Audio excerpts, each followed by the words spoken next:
Everyone hits a bump in the road. What do you do with it? Be inspired as we explore the ways people experience, navigate, and manage the ups and downs and twists and turns in this road trip called life. Welcome to another episode of Bump in the Road. The basic podcast is always free. We also have a premium subscription called Bump 2 that lets you listen in on extended behind-the-scenes conversations with our guests. Check it out at www.bumpintheroad.us. Manoj Krishna is on a mission for greater peace and awareness. He is the creator of the Human Wisdom Project, which aims to introduce self-awareness into the educational system. What are the benefits of learning this type of internal inquiry as part of a school curriculum at a young age? How might it change the world? Come listen in on our conversation. Manoj, welcome to Bump in the Road. If you would, tell us your story. Hey, Pat, thank you so much for inviting me. I'm really pleased to meet you and be on the podcast.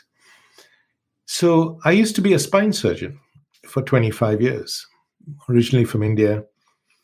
And one day I was driving home from work and the radio was on. I'd been operating for about 10 hours. And the news was on, and a hospital in the Middle East got bombed. It was a children's hospital. And the children were screaming, and it was something really touched me deeply. And I just felt, I said to myself, we humans need to do better. We can do better. We have the wisdom in the world to do better. Why can't we? What's going on? And then that kept needling away at me. And you think some politician, some leader, somebody's going to step up, and nobody does. So I just transitioned out of medicine.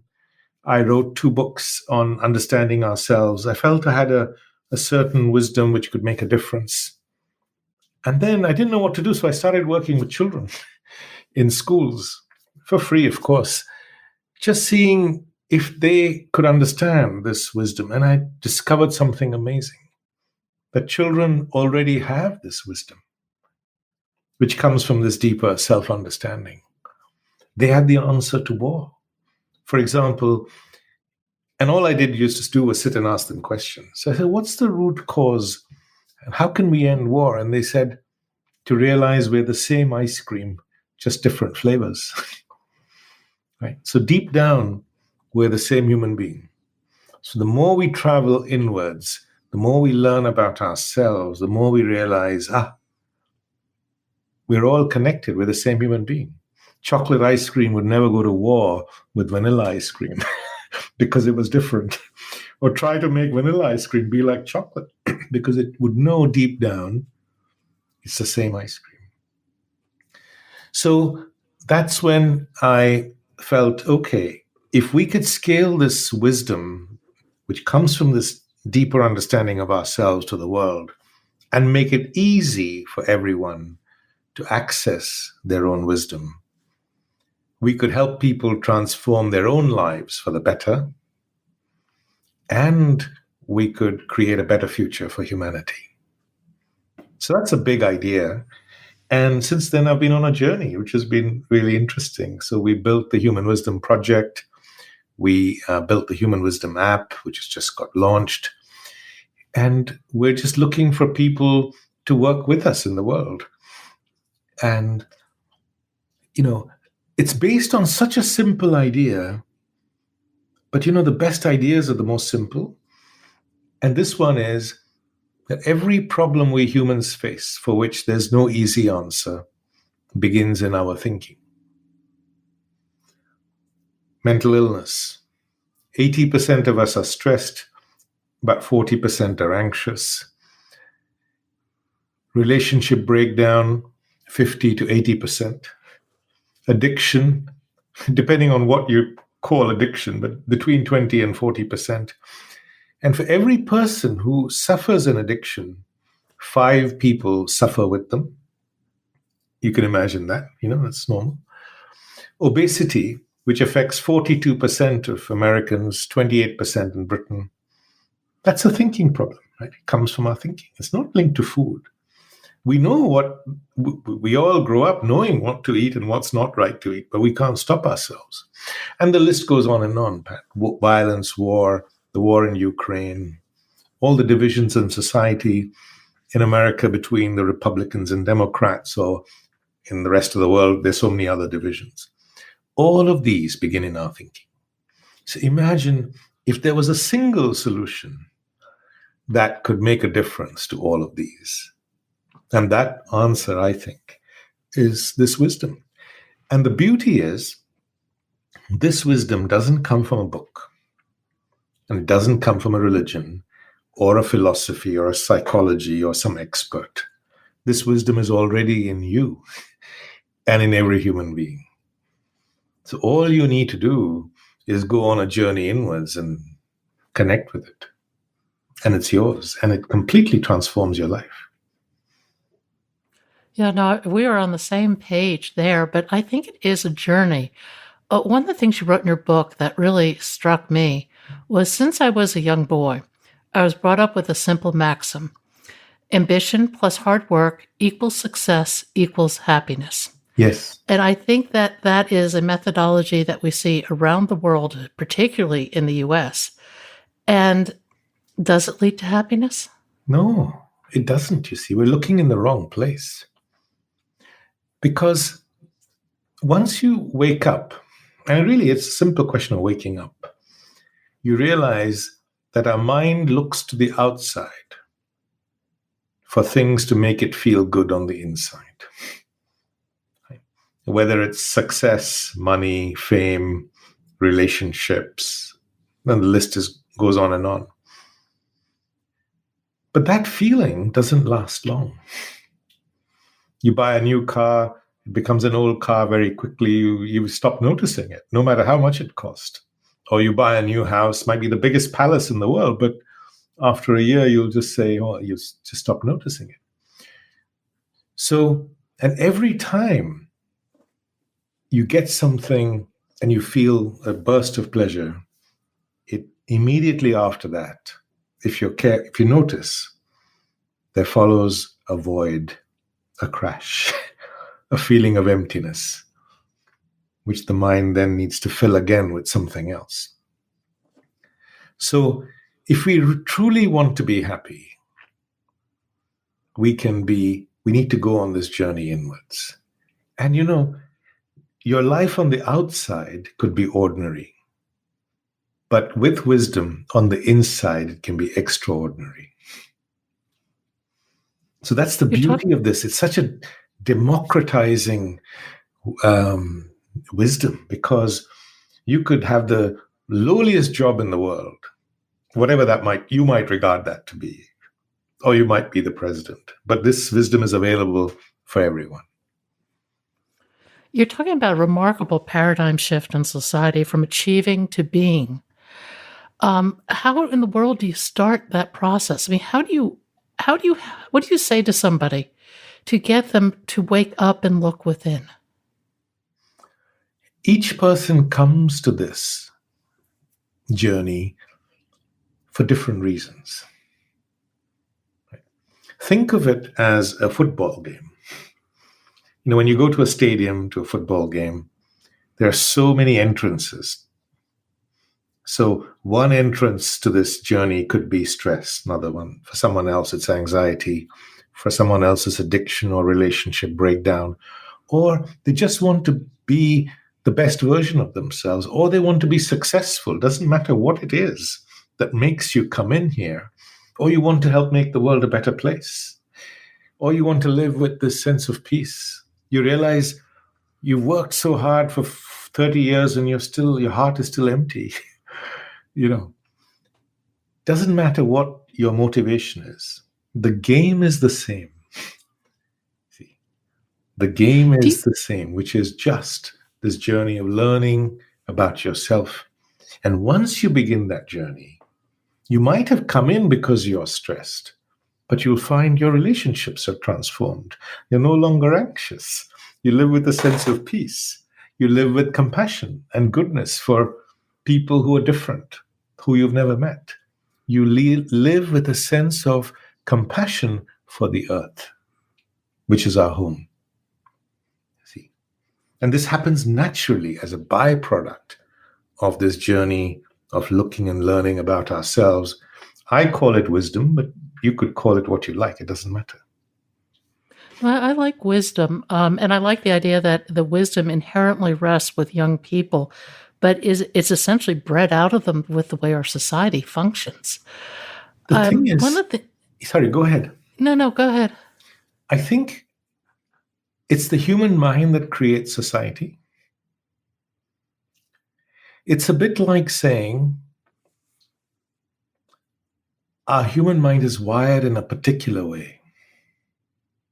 It's our so-called human operating system, which we are not aware of, you see. Just like a computer has an operating system, which you can't see, it's in the background, but all computers share the same operating system. Similarly, we humans too.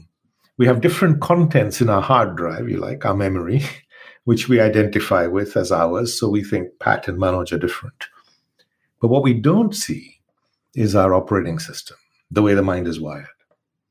So I could give you an example. For example, all of us are conditioned by our past influences, but we're not aware we're conditioned, and we become attached to all those, or to our conditioning. So it shapes our opinions, our beliefs, our ambitions, who we find attractive or who we want to marry or not marry. All our prejudices come from there. Our identities come from there. When I wake up and realize, this has happened to me without my awareness. None of this is right or wrong, by the way. But I just wake up and realize my thoughts are not my own. My opinions are not my own. My beliefs, my national, all of that. When I begin to question it, then that journey of questioning leads to wisdom. You see? I think the conditioning that we all face becomes our identity, and that's really terrifying. Yes. To think that we are not making conscious choices about who we want to be. Yes, yes. Identity is an interesting question. Let's explore that. I'm Indian, British, Hindu, whatever you might call it, you're American, Catholic, whatever religion you are, etc. When we meet, we don't meet as human beings. We meet with the barriers of all these identities, you see.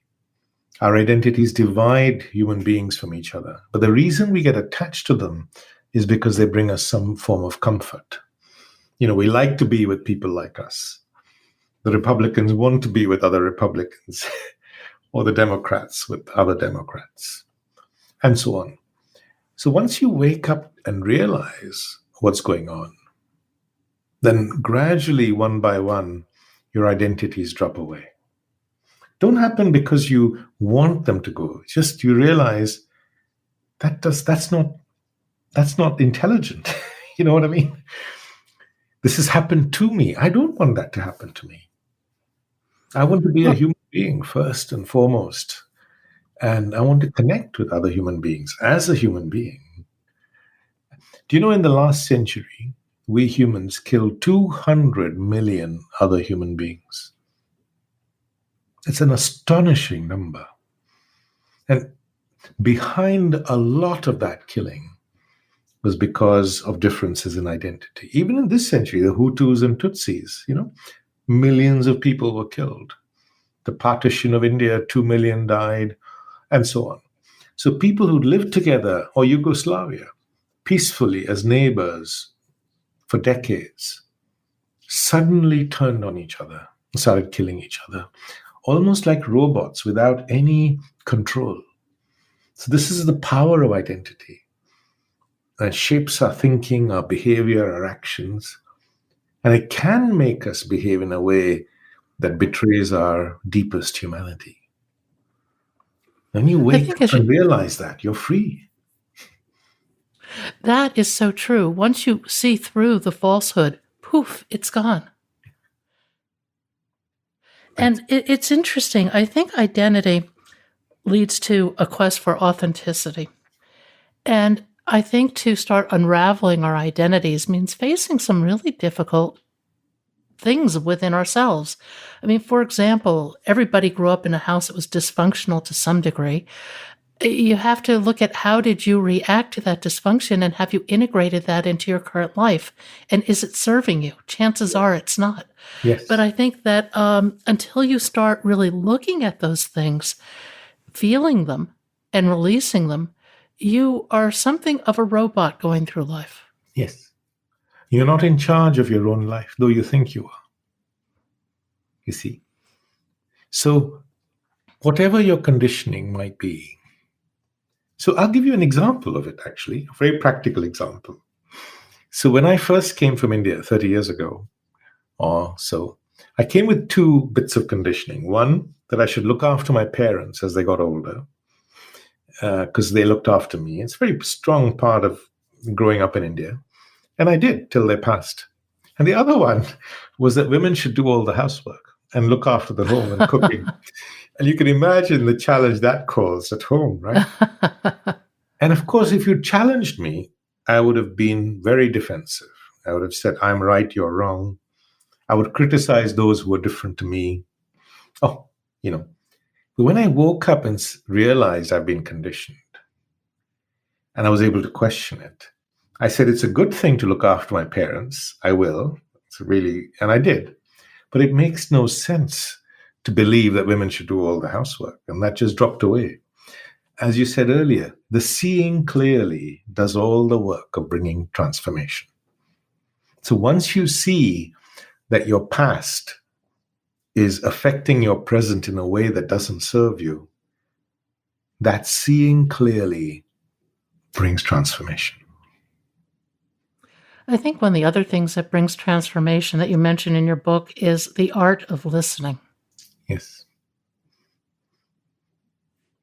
Such a beautiful How art to learn for all of us. And yet, I think that in so many conversations, people are talking past each other and they're not really present. No. It's so interesting that we have so many emotional needs which are powerful.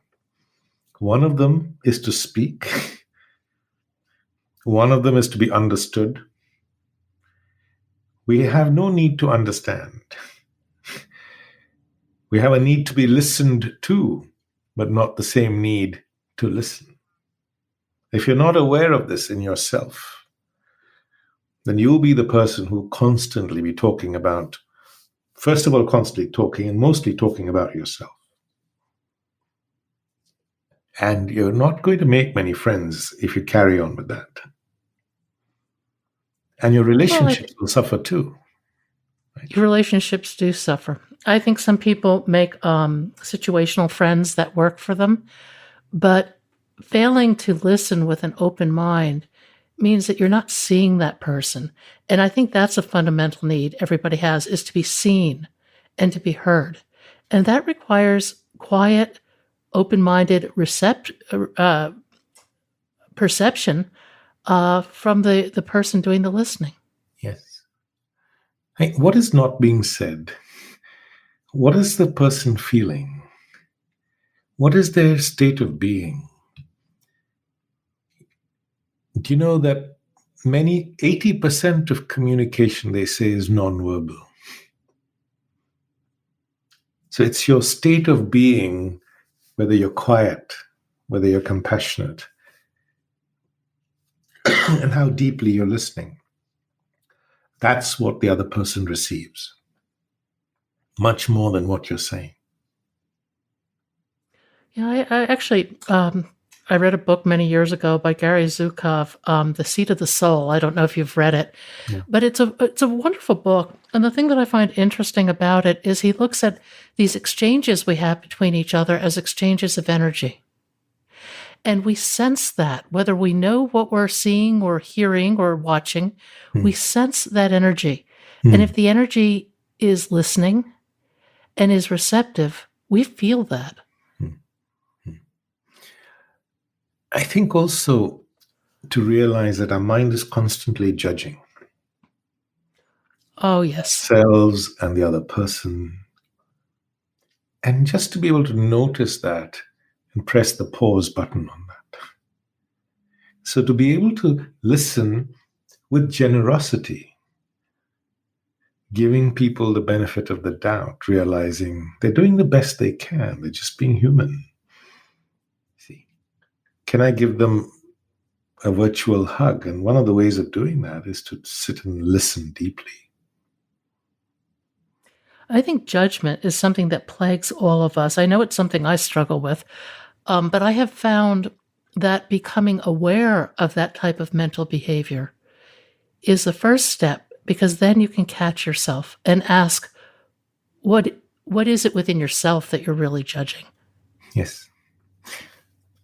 And again, once you have a deeper understanding of yourself and how your mind is working, then it becomes really clear why you're doing that. Because we're all conditioned, okay, that's number one. And our mind is constantly comparing what it's seeing in the world with what it knows, which is its conditioning. So anything that's different invites judgment. Right? Well, and we live in a hierarchical world. Our educational systems are set up to constantly be judging, having an opinion, comparing, Yes. bringing things down to a smaller body of information as opposed to being expansive. I mean, I think the conditioning is pervasive. Yes. The thing is, we're not aware this is what we're doing. See, I don't know if Jesus was a historical figure, and I'm not religious in the classic sense, though I believe in the sacred. But I love this line: Lord, forgive them, for they know not what they do. And once you see clearly that people are not in charge of their thinking and their behavior, it's their unconscious conditioning that's running their life, then one can look at people with more compassion. You see, because you are the same. Your mind is the same as theirs. You might have woken up, but hey, don't pat yourself on the back, for that. Oh, Um, no, this is a constant process. yes. But shall we touch on education? You mentioned that word. Isn't it fascinating? I've always puzzled about this single question, which is, why are we educated only about the world around us, but not about ourselves or how our minds work? All over the world. From the age of 4 or 3, when you start your kindergarten, all the way to university, you keep going deeper and deeper into knowledge which is out there already, or you're learning new things about the world around you, but not about yourself. So you could be the most famous scientist, Nobel Prize winner, all of that, but have no sense of peace, no happiness, no compassion, no goodness, live with stress, anxiety, all of those things, have relationships that are not healthy, or have an addiction. What's the point of that? See? And then you don't know how to deal with all that distress your mind is feeling. And so, of course, the easy way is to escape. And that leads us down to addiction. Can you And imagine? they're all, In the last, actually, just 2 weeks ago, a few weeks ago, the US Congressional Committee reported, they had a report out that opioid addiction cost the US economy $1.5 trillion a year. And last year, there were 100,000 opioid overdose deaths. What makes the mind do that? What makes the mind prone to addiction? We never ask that question, you see. I think it goes to pain, mental and spiritual pain. Yes. The moment you begin to ask yourself that question, what makes my mind prone to addiction? Then, you see, Can you imagine if addiction could be avoided? Can you imagine how much suffering could be reduced? But there's all sorts of addictions beyond substance abuse. Of I course, mean, exercise can be an addiction. Busyness can be an addiction.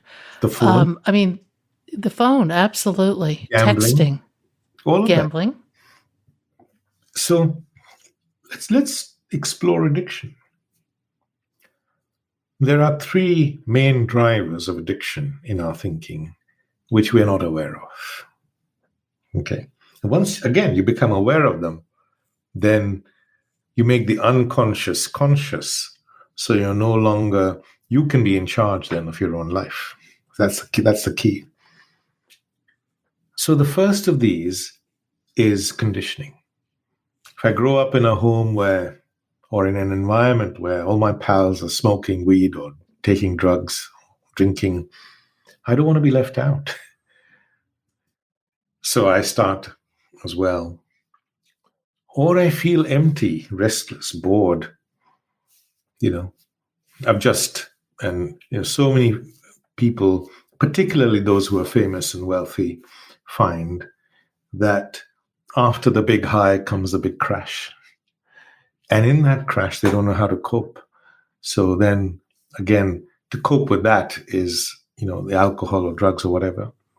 But as you said right at the beginning, the most important reason we want to escape is because we want to escape from our emotional pain.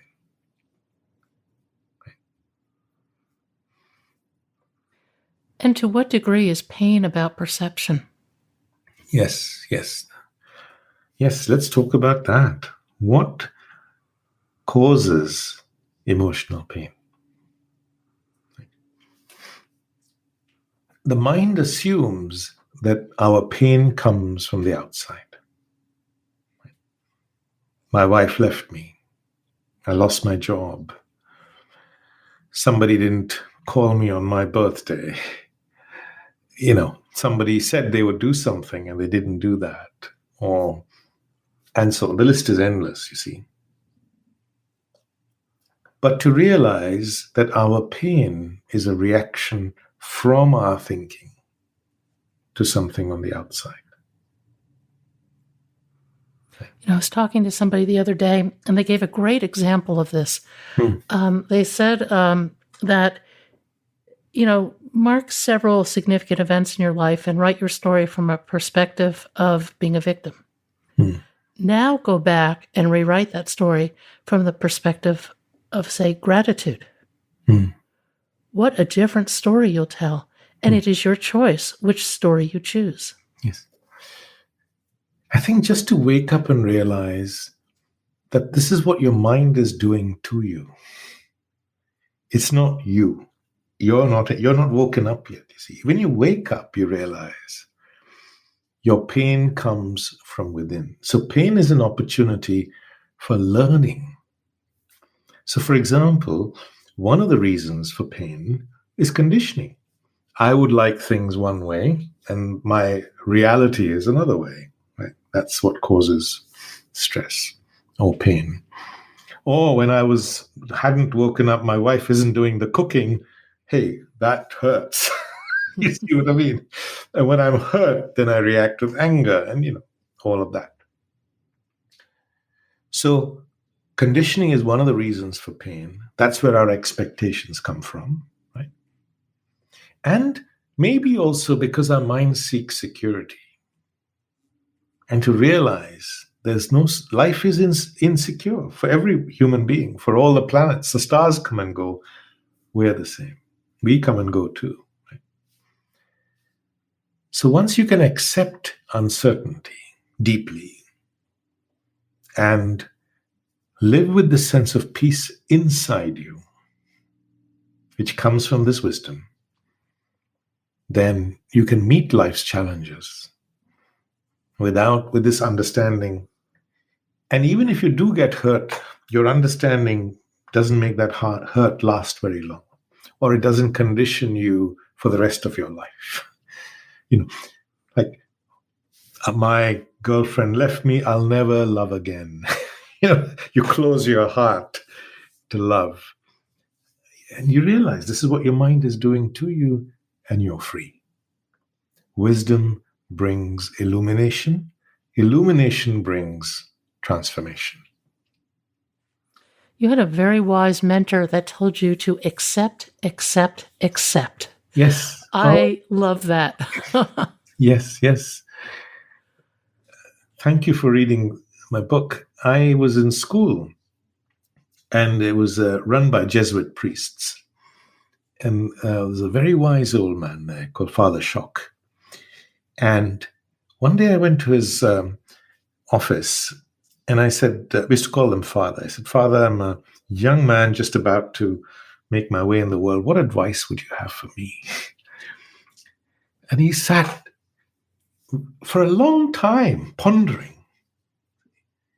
And then he stood up and he said this, Manoj, whatever happens, accept, accept, accept. And it's such a beautiful thing, because now with this wisdom, you realize that it's the lack of acceptance that causes our pain. It's what causes our stress. The traffic jam is a simple example, but someone not behaving the way you want, or someone having a different opinion to you, or you're not having enough money, or whatever it is that is not going the way you want, accept. Acceptance dissolves stress. So simple. Oh, it is. I mean, an event occurs, it occurs. How we decide to perceive that event is everything. Yes. Yes. And I also think that the highest form of love is acceptance too. Right? Accepting yourself as you are. Physically, emotionally, mentally, with how much money you have, what car you drive. Yes, it might not be the best, etc., but you accept completely. That's loving yourself. You're with somebody, you're living with someone, you have a relationship. You accept them completely as they are. That's love. It's not flowers and bouquet, all of that stuff. Love is you accept your children as they are. So many children carry the burden of all the expectations of their parents who want them to be different to who they are. There's so many stories around the world of parents who force their children to take up careers that they against the wishes of the child. And things go badly wrong. Some children take their own lives, etc. So acceptance is such a beautiful word, because it also is the foundation of love. And I think self-acceptance and self-compassion are essential, because until you can show compassion to yourself, you can't truly show it to anybody else. Yes. Yes. It's such a beautiful word, compassion. You see, I think compassion is a natural byproduct of this deeper understanding of ourselves. Can I tell you a story about compassion? Please. So I was giving a talk to some teachers in Newcastle. And at the end of a talk, a teacher came to me and she was crying. And I thought I'd upset her with something I'd said, and I started apologizing. And she said, no, what you've said has helped me to forgive my parents. So she told me her story. So she said she had a boyfriend who had a different skin color to her. And her parents refused to accept him. They married anyway. And she said, for 20 years, we've had heartache. They've not seen the grandchildren. The grandchildren haven't seen their parents. There's been suffering all around. But now I understand that their behavior came from their unconscious conditioning influences, which they were not aware of. You see, they're not aware they're conditioned, but it's driving their opinions, their behavior. And the reason I can forgive them and have compassion to them is because I am the same deep down.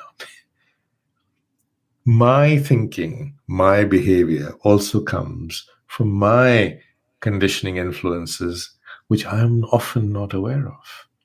So deep down, see, we're the same human being. And that understanding brings compassion. So to realize that our behavior comes from the way our mind is wired, we're not even aware of it. So we will make mistakes. We will fall on our face. We will goof up. It's just part of being human. We will hurt others inadvertently. We will be hurt inadvertently. Just realize that's part of life. It's like riding a bicycle. Sometimes you're going to fall off. It's okay. Get back on again. I think for me, one of the most valuable tools I have found um, is meditation. Hmm. I think it's just a game changer. Hmm. And once you experience that deep peace and stillness, now you have something to compare and contrast your monkey mind with. Yes. So when you're becoming judgmental, you have this peace to compare it to. And the contrast is really stark. Yes. I think it's a really beautiful thing. And the word meditation, of course, let's explore that word. What does it mean? It has many different meanings depending on, and many different practices, right? Depending on where you go. Mm-hmm. So you could probably find a dozen interpretations of that word and a dozen different practices based on that interpretation. Whether it's chanting a certain slogan or a mantra, or just sitting quietly, or listening to music, whatever. It might be knitting. I mean, people find a meditative state gardening. There are lots of ways to realize that, I think. Yes. But I would say meditation is really important to quieten the mind. Right? But then wisdom is also a very important part of that meditation, which means to understand what's going on in our own thinking. So when your mind is quieter, you notice much more. You see, then you can see. So for example, today I see you're my neighbor, you've got this brand new car in the driveway, and I can't afford it. I'm just an ordinary, school teacher, and I'm filled with envy. And I think, oh, I'm useless, I'm low self-esteem, I'm no good, I'll never be able to afford that car, all of that stuff. So I go and meditate. And at the end of it, I feel better, right? But tomorrow I open my Facebook, our social media, and find some of my other friends has gone on this exotic holiday, and the same feeling gets triggered again, see? So what wisdom does is it helps me understand what's going on. I ask myself, what's going on behind that feeling? And then when my mind is quieter, I notice my mind's comparing all the time. It's nothing to do with Pat and her new car or my friend and his exotic holiday. It's the way the mind is wired. And once I wake up to that, then I say, how does that serve me? So you see, it's important also to ask, who is meditating? So meditation is, in my view, a deeper understanding of the meditator, which is wisdom. That's a lovely way to look at it. I really like that. One of the themes that came out of your book that really struck me, and I wanted to ask you about it, and it was loneliness. Mm. Mm. Yes. Causes such an ache, doesn't it, in our deepest, in our spirit. Quite honestly, that's not a big makeup of mine. I learned not to be lonely many, many years ago. Okay, and how did you come to that? I went through a very difficult divorce where everything in my world was turned upside down. Everybody deserted me. And at first, it was just intensely painful and very lonely. But what I found was that I had myself. Mm. And I learned to be happy with myself and my curiosity and the things I was doing in my life, my imperfect life. Mm. And once I had that, I wasn't lonely. Yes. That's really beautiful, Pat. 30% of people in marriages say they're lonely. I was very lonely when I was married. Yes. And 60% of people in general say they feel lonely. I think the first thing is to accept it's part of being human. You're not unique. It's not unique to you, right? Part of being human. And then to ask, rather than escape and say, what can I do not to feel lonely? That's one way, of course. Put the TV on, ring somebody, go shopping, go on holiday, get into another relationship that may not be suitable. Or pause and say, what's going on in me to make me feel that way? What can I learn about myself? What's behind that feeling? Right? And what's behind that feeling, perhaps, is a feeling of not being connected. So either you can be connected to somebody else, or you need to be connected to yourself. There's only two ways to get over this. Well, I think you can be you can be spiritually connected. I think you can be connected to nature. And I think that those are very powerful connections. Yes. To feel connected. That's the main thing. Yeah. You see. Because if you want to go deeper, you'd realize that the I, the sense of me, is separation, right? Because as soon as I am Manoj and you are, I separate myself from you and the world with my identity and all of that. And of course, separation brings loneliness. Right? So once you start this journey of learning, it takes you deeper and deeper. And then you reach this question, which is the mother or father, if you like, of all questions. Like all rivers lead to the sea, all our journeys of learning go to that one question. Who am I? See? And that's a question that doesn't have an easy answer. But holding that question brings transformation. It results in insight. Like, something is seen really clearly. See? Now, you've put a lot of this wisdom into an app that you've built. Talk a little bit about your app and what you want for it. The reason I left medicine, I had a very successful career, was really from compassion to help make the world better and to help people live with less suffering. There's so much avoidable suffering in the world. And I learned that this wisdom cannot be transmitted through a book. You give a lecture, you read a book. Someone will nod their head, but it won't make any difference. What makes the difference is if someone can go on their own journey of learning and looking at themselves. So that's why we built the Human Wisdom app, so that it gives everyone the tools to begin this journey of learning about yourself, this journey to wisdom, peace, compassion, goodness. So throughout the app, we have like an online journal where we ask a question and then you're asked to reflect on it. And it's your own journey of learning and reflection that brings your change within yourself. So the Human Wisdom app has 60 plus modules, so 6,000 screens, is divided into lots of different sections. And compared to the typical wellness so-called app, which I'm not being critical of, but all, by the way, they're all useful and beautiful. It's wider in its scope because it covers everything where the mind is involved, whether it's leadership or anxiety or dealing with death or living with peace. Or communication skills, all the things we've talked about. But it's also takes people deeper to explore the deeper layers of their thinking, like conditioning, comparison, our emotional needs, our reactive mind, identity, we touched on that, and the nature of the self, which we also touched on. And it's that deeper understanding that brings this beautiful transformation.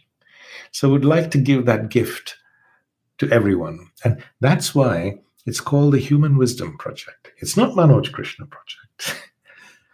It's the Human Wisdom Project, because every human being can contribute to it. See, every human being, even a 10-year-old girl, can say, we can learn from everyone, right? We can learn from 10-year-olds, from the postman, from old books. Doesn't matter where the learning comes from, as long as you're curious. But that learning brings transformation. So I wanted to create this. And with that, imagine the scale of problems we could solve. Imagine if we could end addiction and the suffering. Imagine if we could end war. Imagine if we could end stress, anxiety, or help people live with much less of that. You see? So it's completely transformative. The moment I lose my attachment to all my identities, Pat, I will never, ever kill another human being. Because my right hand would never go to war with my left hand. It's part of the same, connected to the same body, right?